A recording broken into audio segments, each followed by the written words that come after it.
La Unión Europea prepara, con vistas al año que viene, una contraofensiva diplomática y comercial para intentar retomar posiciones en Latinoamérica, según un documento remitido a los ministros de Exteriores del grupo y que fue publicado por El País de Madrid el jueves pasado. En los 27 existe alarma ante el avance de Rusia y sobre todo de China en los países de Latinoamérica, una región tradicionalmente vinculada en términos políticos y económicos a Occidente, señalaba la crónica. Mientras no celebra desde 2015, una cumbre entre las dos regiones, la Unión Europea, China, en cambio, ha multiplicado por 26 su inversión en la región entre 2000 y 2020 y es el primer o segundo socio comercial más importante de los países de Latinoamérica y el Caribe, desplazando a la Unión Europea y superando a Estados Unidos en muchos países, alerta el documento elaborado por el Servicio Europeo de Acción Exterior, que encabeza el vicepresidente de la Comisión, Josep Borrell. Si miramos los datos de exportación exclusivamente desde la perspectiva uruguaya, en 2021, China fue nuevamente el principal socio comercial de Uruguay, representando el 28% de las exportaciones de bienes. En segundo lugar, se ubicó Brasil, seguido por la Unión Europea con un 14%, según datos de Uruguay 21. Allí colocamos el 12% de nuestras exportaciones cárnicas y el 53% de nuestra celulosa. Esa desatención de los países centrales hacia América Latina no parece ser exclusiva de Europa. El presidente de la calle Pou advirtió tiempo atrás que el gobierno de Estados Unidos no está mirando al sur y agregó, piensan que desde la frontera en México hasta Tierra del Fuego tenemos todos los mismos problemas y las mismas necesidades. ¿Cuál es el vínculo hoy entre la Unión Europea y Uruguay?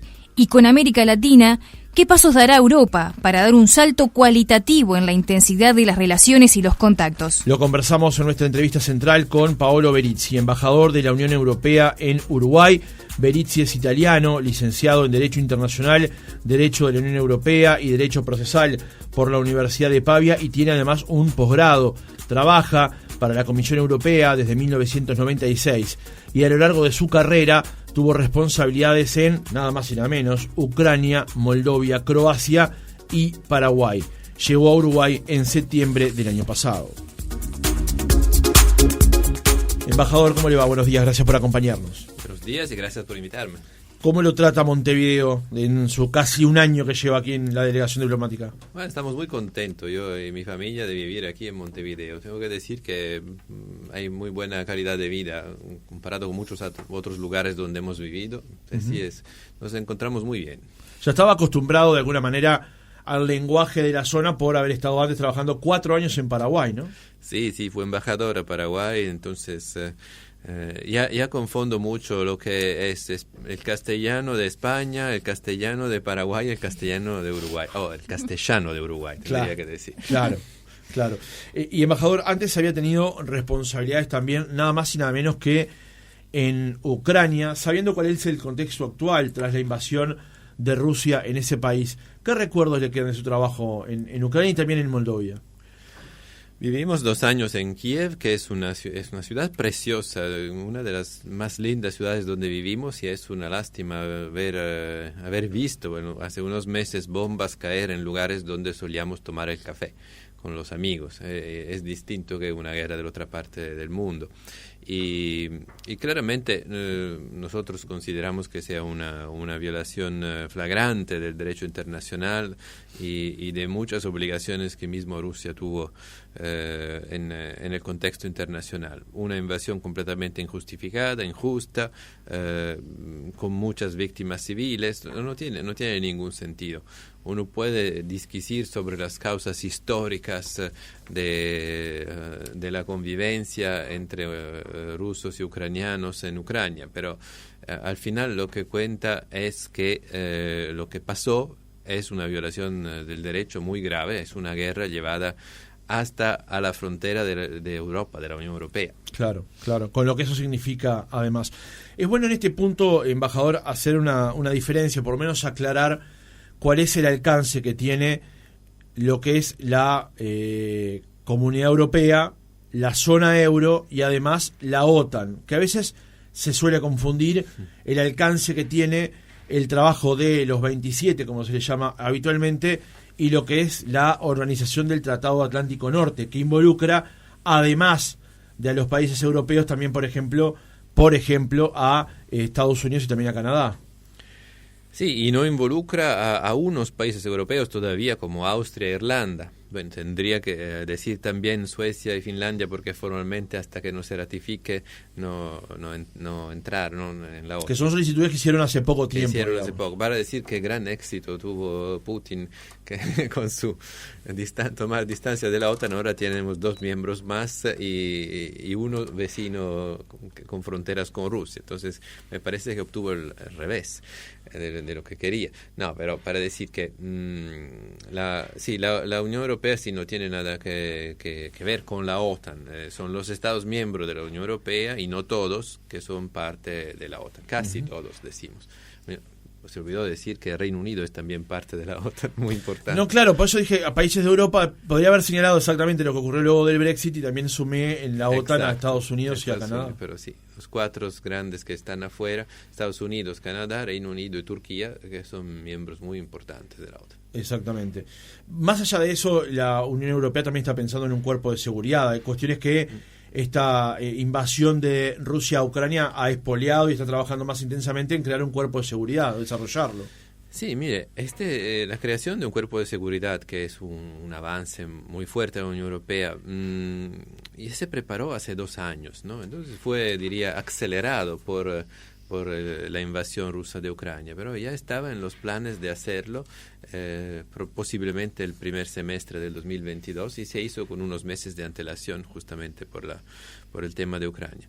Que no es solo crear una especie de fuerzas armadas común, es también, por ejemplo, hacer compras comunes en materia de defensa. Es algo nuevo. La Unión Europea pone muchas cosas en común, y cada vez que ponemos algo en común significa renunciar a una parte de nuestra soberanía nacional para lograr objetivos más grandes en común. Y sí, no hay ningún problema. Podemos comprar cosas de material militar en común y luego repartirlo. Compramos vacunas en común, que antes era una competencia exclusivamente nacional. Y el día que viene la pandemia, ¡puff! Eso aceleró muchas cosas, ¿no? Sí, fíjese cómo hubiese sido, ¿no? Si toda Sudamérica comprara vacunas con una institución central que compra para todos. Bueno, acá fracasamos con total éxito pretendiendo hacer esa adquisición cuando se hablaba de un mecanismo regional, el COVAX, para la compra de vacunas. Si no fuera porque Uruguay logró un acuerdo directamente con la empresa china que nos proveyó las primeras vacunas, y luego con Pfizer, no hubiésemos podido llegar a los puntos de éxito que hoy se manejan de la política de vacunación uruguaya, ¿no? Absolutamente. COVAX, sin embargo, fue un mecanismo mundial a que la Unión Europea contribuyó para el 30% del total de los fondos. Y sí, verdad que hemos tenido también problemas, porque visiblemente no había muchas vacunas, no llegaban a tiempo, claro. y cada país tenía una urgencia no solo sanitaria, sino también política. Es decir, bueno, yo la necesito hoy, no mañana. Claro. Yendo a tema para lo que fue la convocatoria para la entrevista, embajador, días pasados el diario El País de Madrid, y fue replicado también por El País de Uruguay, publicaba un informe titulado Unión Europea prepara ofensiva para frenar avance de China y Rusia en Latinoamérica. Un informe del Servicio Europeo de Acción Exterior indicó que 21 de los 33 países de la zona se sumaron a la nueva ruta de la seda, el plan de Pekín para ampliar sus relaciones comerciales en el mundo. ¿Cuál es la situación hoy del vínculo comercial y de otra índole que tiene la Unión Europea con los países de Sudamérica? Bueno, sí vi este artículo. Yo naturalmente no puedo comentar mucho este informe porque, ¿qué pasó? El 18 de julio hubo una reunión, la reunión mensual de los ministros de Relaciones Exteriores de los 27 países de la Unión Europea y del alto representante Josep Borrell, y en cada reunión hay 3 o 4 temas de nivel global, mundial, y en la reunión de julio uno de los 3 temas era las relaciones con América Latina y Caribe. Y naturalmente en cada reunión hay un documento que se prepara, que los servicios preparan para los ministros, que sirve para alimentar el debate. Pero es un documento a circulación limitada, no sé si es esto a que se refiere el país, yo lo vi, pero bueno, dejando de lado el documento y pasando a la sustancia, la relación es sí, la verdad que si uno mira a los datos comerciales, estamos perdiendo terreno y está aumentando mucho el terreno de China. En datos relativos, en datos absolutos, el comercio aumenta, pero el porcentaje del total disminuye, porque hay este crecimiento muy fuerte de China. Ahora bien, esto sí estamos mirando las exportaciones de cada país, sobre todo de bienes y servicios, de commodities, como se dice aquí, ¿no? Porque si miran cuántas exportaciones de servicios tiene Uruguay, la tiene Estados Unidos. Y si uno mira la cantidad de inversiones directas extranjeras en el país, el 40% es europea y China representa 0,3%. Entonces, los datos comerciales se tienen que mirar en conjunto. Encima, añado algo, ¿no? Que si un país tiene solo exportaciones y ninguna importación, es un gran problema para el país mismo, porque primero no va a tener contenedores, es un problema muy práctico. Segundo, salió un artículo hace 10 días en un diario local, nacional uruguayo, que explicaba cómo una reducción de importaciones reduce el poder del dólar comparado con el peso, y un peso más caro significa dificultad en exportación. Entonces impacta mucho en la tasa de cambio y termina perjudicando. Eso para decir que una balanza entre exportaciones y importaciones es útil, un crecimiento de las dos es muy útil a un país, y las inversiones directas extranjeras fundamentales, porque como ven, aquí desde europeo, no sé quién usa Movistar, BBVA, Santander, la UPM, el Ferrocarril Central, no sé cuánto, son todas inversiones europeas. Claro. Pero hay preocupación en Europa del avance que han tenido China y Rusia en particular sobre las economías de América del Sur, sabiendo además el vínculo histórico de otras características que hay entre los países sudamericanos y Europa. Yo diría que llamar la preocupación es un poco excesivo, porque si hay algo en común entre América Latina y Europa, es que nuestra visión del mundo no es bipolar. Nosotros vemos el mundo de una manera multipolar, el multilateralismo famoso. No volvamos a los escenarios de Guerra Fría con dos grandes potencias, ¿no? Entonces lo que vemos es un crecimiento sobre todo de China, y que nosotros tenemos que recuperar el terreno. Nosotros venimos de históricamente, de lazos históricos, de valores, de sangre con América Latina fuertes, imprescindibles. Sin embargo, cualquier uruguayo con que hablé en el último año me dice, sí, me gusta hacer comercio con todos los estados posibles. Pero si me preguntas dónde viviría afuera de aquí, bueno, Europa o Estados Unidos. No te van a decir que viviría en Rusia o China.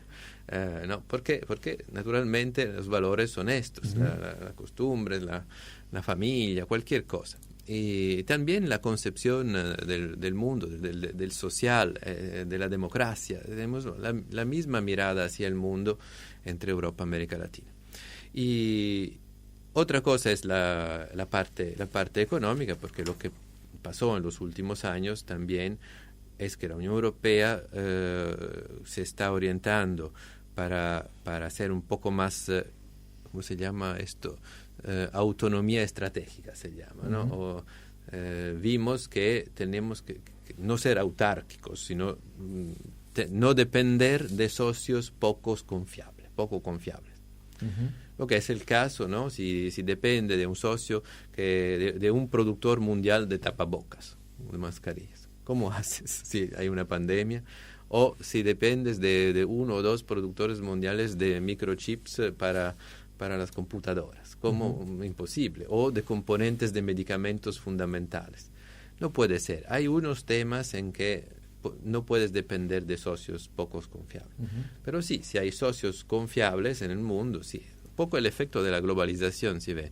¿Qué se decía hace poco, no? No hay problema, porque necesito esto, pero lo voy a encontrar en el mercado. Y la pandemia nos enseñó que no siempre lo vas a encontrar en el mercado. Y si lo vas a encontrar, sí, pero con un socio que el día siguiente hace una acción de guerra completamente injustificada en cualquier parte del mundo, y tú le vas a poner sanciones, ya te va a faltar un componente. Entonces, todo esto de los últimos 3 años, 4, fue una mirada a quién queremos confiar, a quién podemos confiar. Ahí viene Sudamérica. Claro. Podemos confiar. Embajador, en esto que usted decía recién de que entienden que están perdiendo terreno y que tienen la necesidad de volver a retomar este terreno, ¿por dónde pasarían las claves para retomar de alguna manera este terreno perdido o cedido? Bueno, son claves políticas, económicas y de cooperación, fundamentalmente, y enfocarnos en lo que tenemos en común. ¿Y cuáles son los activos principales por ejemplo, de Sudamérica? Lo sabemos perfectamente. Es un continente que tiene una cantidad impresionante de verde, de forestas, de clima, de agua, también de ¿cómo diría yo?, de una riqueza de minerales también. Estas son las cosas que buscamos, ¿no? En el sentido que si son sus activos principales hay que defenderlos, hay que enfocar nuestras relaciones en esto. Pero también un activo que se ve poco, que es invisible, que son los valores. Pensando en Uruguay, yo pienso siempre que el activo principal es la confiabilidad, el Estado de Derecho, el ser democrático, que quien gana las elecciones gobierna 5 años. Estos son activos importantes que, sin embargo, terminan atrayendo mucho los inversores extranjeros, porque dicen, bueno, esto es confiable y voy allá. No, un activo invisible, pero súper fundamental, importante para la economía. Por eso pasaría, ¿no?, reactivar lazos. El acuerdo Unión Europea-Mercosur es el típico acuerdo de asociación que tiene una parte política y de cooperación y una parte comercial. Entonces significa un avance muy fuerte en los lazos político y económico con América, con los 4 países del Mercosur. Ahora, justamente le iba a preguntar sobre eso, embajador. Mientras la Unión Europea se plantea recuperar terreno en lo político, económico y en la cooperación, hace 3 años se había avanzado lo suficiente para cerrar un acuerdo entre la Unión Europea y el Mercosur que ya data de muchos años de negociación, pero nada ha pasado. ¿Cómo vemos esas dos realidades entonces? La realidad de hoy es que, por lo menos desde la reunión de los ministros del 18 de julio, hay un intento muy claro de avanzar después de un tiempo de reflexión, diría yo, en la dirección de la firma del acuerdo. Lo que pasa por la preparación de unos documentos, antes de todo del lado europeo, y luego compartirlo con los Estados europeos y luego con los países del Mercosur. Entonces yo sigo siendo optimista de que se vaya a lograr un avance. Creo, no sé, en los próximos meses no serán conclusivos. Yo espero que en 2023 los avances se puedan ver de forma más clara. También hubo y siempre habrá ciclos electorales importantes que influyen en las determinaciones políticas sobre avanzar en el acuerdo. Pero me parece que con respecto a hace 12 meses, hoy podemos ser claramente más optimistas que algo va a pasar. Un punto fundamental, no es porque cambió el viento en Europa o porque está cambiando el viento en Europa que se va a lograr el acuerdo. Es la pregunta que venía a continuación. Hay algo que hacer también por el lado del Mercosur, ¿no? Y el principal obstáculo es un compromiso creíble y confiable sobre la lucha al cambio climático, la desforestación, etc. Claro, ahí parecen estar radicadas las principales, no digo desconfianzas, pero en todo caso trabas. Una es la visión que América tiene sobre Europa, donde, por ejemplo, se advierte que países como Francia trancan ciertos aspectos de un acuerdo por beneficiar a sus sectores productivos o a parte de ellos. Y otra es la visión europea que tienen sobre América, donde advierten que alguno de los 4 países no tiene el mismo compromiso ambiental que sería fundamental y lógico sea parte de un acuerdo de estas características. Sí, subrayo lo que dijiste, parte de sus sectores productivos. No, en general, en Europa hay sectores productivos que hacen lobby, naturalmente, pero sinceramente yo que leo todo lo que pasa sobre este acuerdo, veo lobby de todos tipos, en contra y en favor en Europa. Entonces no veo por qué enfocarse exclusivamente en la lobbies en contra. Los gobiernos tienen que tener en cuenta todo. No, pero si después no se ratifica internamente en cada uno de esos países, sí, pero esos lobbies tienen fuerza después a la hora de eventualmente frenar un acuerdo. Yo diría que aquí le dan más publicidad a estas lobbies que a otras, pero en Europa se ve de todo. Y naturalmente tienen un distinto peso político. No, hay claramente toda una parte del sector de los sectores productivos en Europa que están absolutamente en favor del acuerdo, que querrían que lo firmáramos mañana o hoy. Eso va sin ninguna duda. Pero sí, lo importante es pensar que el cuidado del medio ambiente, el compromiso hacia el cambio climático ahora no es un tema de las ONG en Europa. Es decir, es también un tema de las ONG, pero no estamos en el 1990 en que los únicos que se ocupaban de esto eran las ONG. Ahora es un compromiso de los ciudadanos. Los ciudadanos europeos, como ven las elecciones, votan también para partidos que tienen un programa verde. Claro. Y los partidos se disputan, quiero ser más verde para lograr más votos. Los ciudadanos europeos van al supermercado, buscan productos orgánicos o sostenibles en general. Aunque le costen 10% más, 15% más, igual, yo estoy dispuesto porque quiero hacer algo bueno para el planeta, ¿no? Eso pasa en Europa, no son lobbies, no son ONG, son ciudadanos que son consumidores y electores. Entonces los políticos asumen y dicen, bueno, entonces yo tengo que ser el reflejo de quien me vota o de quien me va a votar en futuro, y pido en los acuerdos comerciales también un compromiso de sostenibilidad de mi contrapartes. De eso viene todo. Bien, embajador, y en este escenario, ¿cómo está viendo el avance que ha tenido Uruguay en este estudio de factibilidad de Tratado de Libre Comercio con China? Y yo de todo esto sé lo que saben ustedes, es decir, lo que dicen los medios, ¿no? De este estudio sinceramente, no, como Unión Europea no tenemos una opinión sobre los acuerdos que hacen Uruguay y otros países con China. Leo, veo, pienso y digo que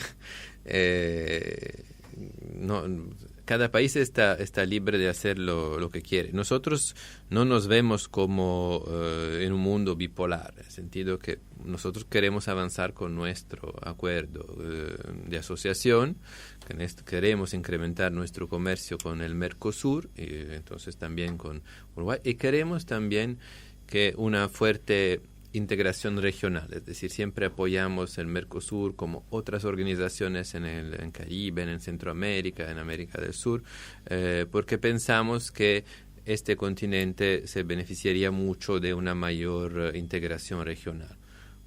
Bueno, somos una Unión Europea que es un modelo mundial de integración, claro, a nivel supranacional, ¿no? Que no estaba pensado en los hechos para Sudamérica, ¿no? No era el mismo tipo de acuerdo.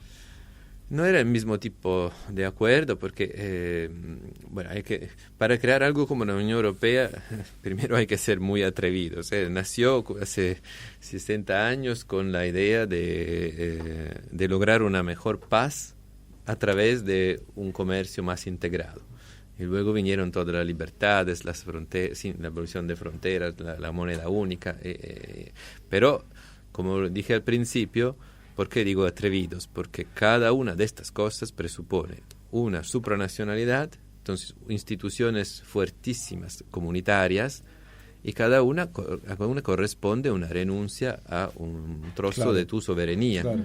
No voy a controlar más mi política comercial. No, en los acuerdos Unión Europea-Mercosur, en la Unión Europea hay una persona, la Comisión Europea que discute. De la parte de Mercosur hay cuatro países. Justamente no es una renuncia, hay que confiar a alguien común el mandato. Ahora, embajador, en el cierre, y en todo caso, planteando lo que le comentaba recién Roxana de otra manera, Uruguay ahora está avanzando en la firma o en la negociación, por lo pronto, de un tratado de libre comercio con China, y da la casualidad que en este momento es donde Europa empieza a tratar de tener un puente más firme comercialmente, políticamente y de cooperación con América del Sur, en particular con el Mercosur, con el que está trabajando un acuerdo. Entonces llama la atención por lo menos la cronología de los hechos. La importancia eventualmente de China de tratar de firmar un tratado de libre comercio con Uruguay no radica solamente en lo económico, a juzgar por sus palabras. La pregunta es entonces si no entiende que hubo de parte de Europa en algún momento desatender cierta realidad sudamericana, en particular del Cono Sur, como también lo ha dicho y lo comentábamos en la introducción el presidente de la República, cuando plantea que Estados Unidos entiende que luego de México todos los países tienen las mismas necesidades y problemas. Y por ejemplo, no se ha demorado lo que se ha demorado que llegue un embajador de ese país a Uruguay. Sí, bueno, estas son decisiones de Estados Unidos. De nuestra parte, no demoraron en enviar un embajador. Yo llegué 2 horas después que salió mi predecesor. Así que nosotros no demoramos. No, quiero decir, no. Las relaciones entre América Latina y Europa nunca se estancaron. Podemos decir que nos incrementaron en los últimos años, pero vemos muchísimas cosas que hacemos en común a partir de nuestro programa de cooperación, que son enormes en toda América Latina, o nuestros acuerdos. Piensen que de acuerdos políticos de cooperación o comerciales tenemos con 26 de 31 países de América Latina y Caribe. Esta densidad no hay con ningún otro continente. Y también cuando apoyamos resoluciones de la Asamblea General de Naciones Unidas para condenar a Rusia, el continente que más apoyó fue América Latina y Caribe, más que Asia y África. Uh-huh. Entonces, esto fue el llamado de atención, ¿no? El llamado de atención diciendo, mira, cuando hablamos de valores, ¿quién son nuestros socios en el mundo? Y aquí los encontramos. Por eso, desde ahí nace la idea de terreno fértil para incrementar nuestros intercambios comerciales, pero también people to people, ¿no? De gente, de becas, de cooperación, de todo el tipo con esta parte del mundo. Para cerrar el reportaje, embajador, ¿qué cosas cambiaron en Europa a partir de la invasión de Rusia a Ucrania? Primero pensábamos que nunca íbamos a tener guerra en Europa. Y ahora sabemos que sí es posible. Segundo, cambió la matriz energética, porque había países que importaban 40% de gas y petróleo de Rusia. Entonces hay que adecuar. Y en general cambió la mirada hacia los socios. Es decir, que ahora en cualquier momento que hagamos un acuerdo fundamental o que buscamos un producto fundamental para nuestra existencia y lo buscamos con un socio poco confiable, ahora nos ponemos preguntas distintas que antes, ¿no? Pero sí, que cambió también una última cosa que quiero destacar, el compromiso, lo que estamos haciendo con Ucrania, hasta las sanciones contra Rusia que tienen un impacto fuerte también en los ciudadanos europeos, aunque menor que en los ciudadanos rusos, son un testimonio que Europa está dispuesta a pagar para la libertad. Entonces, es un precio que los ciudadanos europeos, con mucho sufrimiento, y aún más veremos en otoño, que hay claro, cuando viene el frío, que no podemos ceder, no hay ningún valor económico que podemos anteponer al concepto de democracia y libertad. Rusia ha recibido una serie de sanciones por parte de la Unión Europea, pero parte del mundo también le critica a Europa que no ha ido a más con esas sanciones. ¿Cómo es que se maneja ese sistema de sanciones justamente para un país que ha invadido a otro, rompiendo todo tipo de acuerdos como se ha manejado hasta ahora? Bueno, sí, pusimos sanciones nosotros, los americanos, los ingleses, hay varios. Nosotros empezamos con... Las sanciones son progresivas, es decir, que ya hubo 6 ciclos de sanciones, siempre aumentando un poco más hasta que no no se logre un paro de las actividades de Rusia en Ucrania. Se empieza con sanciones individuales y luego se pasa a sanciones mucho más grandes. Tienen un impacto, porque ya sabemos de los informes que tenemos de nuestras oficinas que empiezan a tener un impacto. Sin embargo, muchos van a ser impacto de medio plazo y también tienen un impacto que es normal en nuestros ciudadanos, aunque mucho menor. Porque es normal, había un comercio, un intercambio muy fuerte con Rusia de exportaciones, de turismo, de energía. Y ahí se maneja, pero siempre de forma a la unanimidad, es decir, que la Unión Europea impone sanciones a la unanimidad de los 27 países. Paolo Berizzi, embajador de la Unión Europea en Uruguay, gracias por haber estado otra mañana con nosotros. Gracias a ustedes, cuando quieran.